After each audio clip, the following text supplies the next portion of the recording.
నమస్తే. ప్రస్తుతం మనతో పాటు సీనియర్ జర్నలిస్ట్ దాము బాలాజీ ఉన్నారు. ఆయనతో మాట్లాడదాం. నమస్తే సార్. నమస్తే.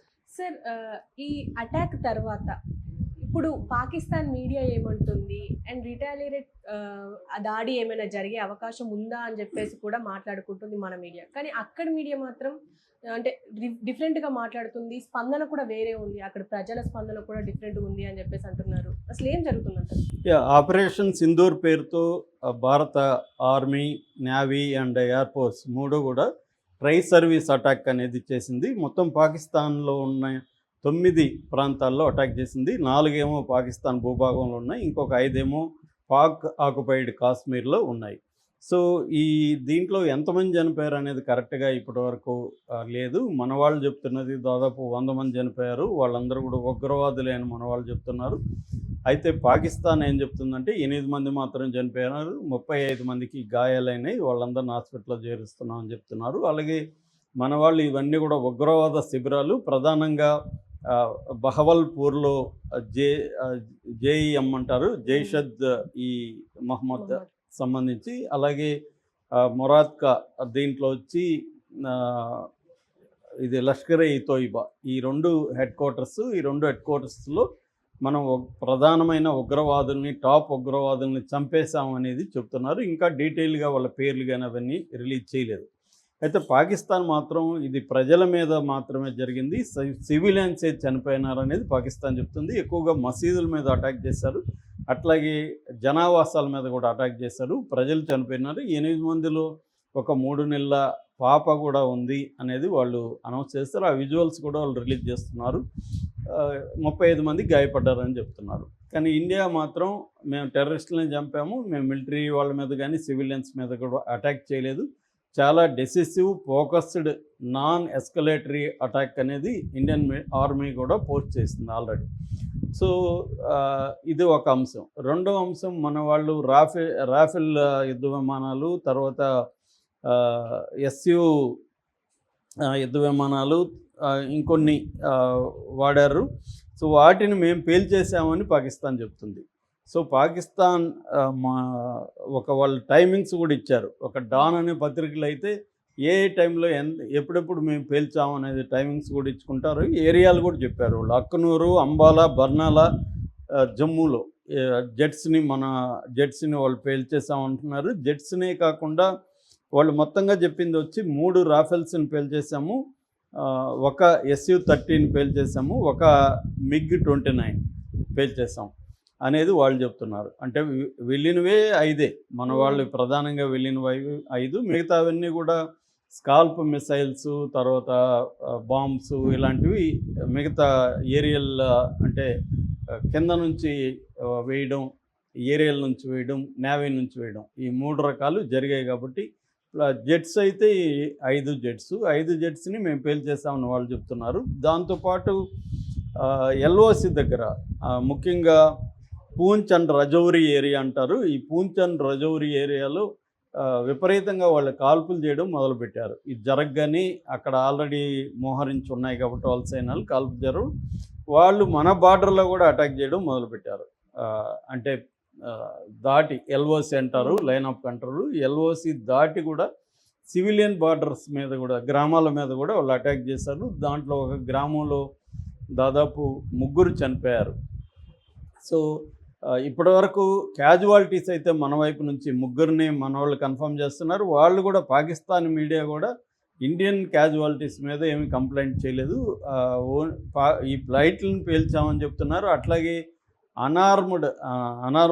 అన్మ్యాన్డ్ ఫ్లైట్స్ ఏవైతే ఉన్నాయో, ముఖ్యంగా క్వాడ్ కాప్టర్స్ అంటారు, హెలికాప్టర్ స్థాయి కాకుండా క్వాడ్ కాప్టర్స్, హెలికాప్టర్స్, డ్రోన్స్, ఈ 3 రకాలవి కూడా మేము పేల్చామని చెప్తున్నారు. ఎక్కువగా డ్రోన్స్ని పేల్చేసాము, క్వాడ్ కాప్టర్స్ని పేల్చేసామని కూడా వాళ్ళ ప్రధానంగా ఏంటంటే వాళ్ళ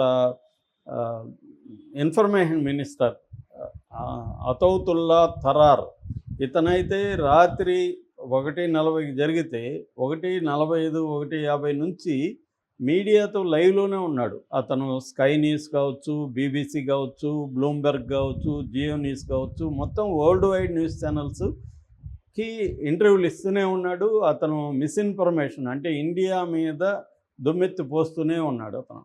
సో అతనే కాకుండా వాళ్ళ డిఫెన్స్ మినిస్టరు, వాళ్ళ ప్రధానమంత్రి, వాళ్ళ ఫారిన్ మినిస్టరు అందరూ కూడా మీడియాతో మాట్లాడుతున్నారు. మరోవైపు వివిధ దేశాల అంబాసిడర్లు కూడా మీడియాతో మాట్లాడుతున్నారు. అంటే మీడియా వార్ అనేది ఎఫెక్టివ్గా పాకిస్తాన్ చేసిందనేది చెప్పచ్చు.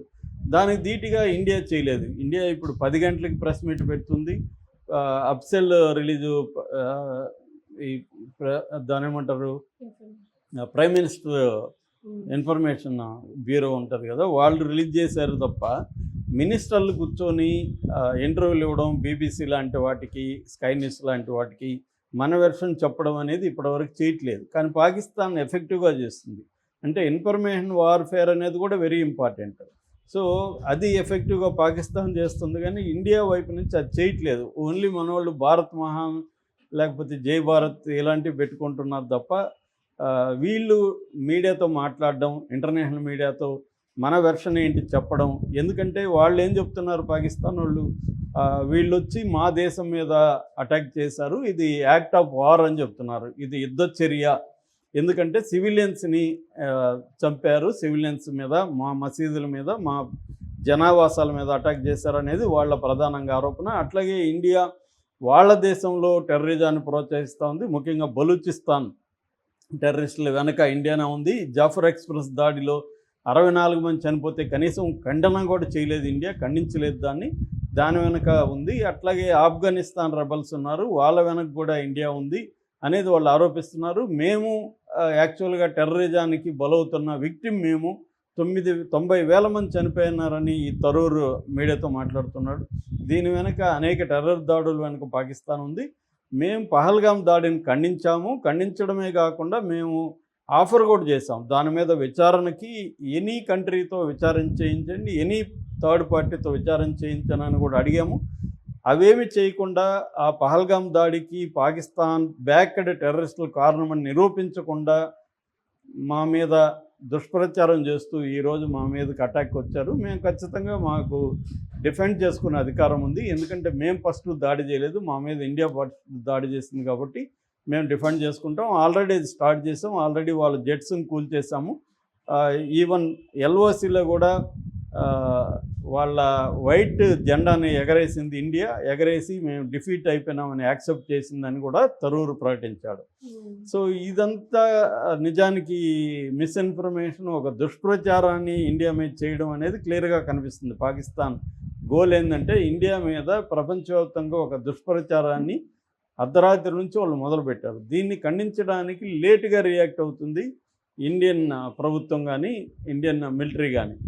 కాకపోతే ఇండియన్ మీడియా మాత్రం అర్ధరాత్రి నుంచి కూడా ఇండియన్ మీడియా ఈ విషయాన్ని ఎత్తి చూపుతుంది, క్లియర్గా చెప్తుంది. కాకపోతే ఇప్పుడు ఏంటంటే అసలు మనం ఈ అటాక్స్లో ఏమన్నా సాధించామా అనేది ఇప్పుడు పెద్ద ప్రశ్న. ఎందుకంటే 9 ప్రాంతాల్లో చేశాము. జైషద్ మొహమ్మద్, తర్వాత లష్కర్ ఎ తోయిబా హెడ్ క్వార్టర్స్ మీద అటాక్ చేసామంటున్నారు, 100 మంది అంటున్నారు. కానీ ప్రామినెంట్ హై వాల్యూడ్ టెర్రరిస్టులు ఎంతమంది చనిపోయారు, ఎవరు వాళ్ళు అన్న లిస్ట్ అయితే ఇప్పటికి రాలేదు. మేబీ ప్రెస్ మీట్లో ఏమైనా వస్తుందేమో చూడాలి. ఏదేమైనా ఈ ఇన్ఫర్మేషన్ వార్ఫేర్లో మన వాళ్ళు వెనకబడి ఉన్నారనే విషయం మాత్రం క్లియర్గా అర్థమవుతుంది. పాకిస్తాన్ మాత్రం ఆ విషయంలో ముందుంది. వార్ఫేర్లో మన వాళ్ళు ముందుండొచ్చు, అటాక్స్ అయితే ఎఫిషియెంట్గా చేశారనేది మనకు అర్థమవుతుంది. అంటే అక్యురేట్గా మనం అనుకున్న టార్గెట్స్ మీద అయితే చేయగలిగారు. అది కూడా చెప్పి చేశారు. ఎందుకంటే ముందుగానే 12 గంటల ప్రాంతం, 12 గంటల 20 నిమిషాల ఆ ప్రాంతంలో ముందుగానే మిలిటరీ వాళ్ళు ప్రకటించారు, మేము రెడీగా ఉన్నాం, ready to strike and ready to win అన్నట్టుగా ప్రకటించి కూడా చేయగలిగారు. వాళ్ళు అక్కడేమీ అడ్డుకోలేదు. జరిగిన తర్వాత వాళ్ళు మేము పేల్చేస్తామని చెప్తున్నారు. ఇండియా మాత్రం దాన్ని ఖండిస్తుంది, మా విమానాలని వాళ్ళు ఎవరు పేల్చలేదని. ఇది ఎట్లాగూ ఉంటుంది, 2 దేశాలు యుద్ధం జరిగినప్పుడు ఏ దేశం ఆ దేశం ఇన్ఫర్మేషన్ చెప్తుంది. ఎందుకంటే వాళ్ళు ఓటమి, మేము నష్టం ఎక్కువ జరిగిందని వాళ్ళు చెప్పుకోరు, ఎందుకంటే వాళ్ళ దేశంలో ఇబ్బంది అవుతుంది. అలాగే మనవాళ్ళు నష్టం ఏం చేయలేకపోయినామని మనవాళ్ళు చెప్పుకోరు, నష్టం ఎక్కువ చేస్తామని చెప్పుకుంటారు. అక్కడ 10 మంది చనిపోతే 100 మంది చనిపోయారని మనవాళ్ళు చెప్పచ్చు, వాళ్ళు 10 మంది చనిపోతే లేదు 8 మంది చనిపోయారని వాళ్ళు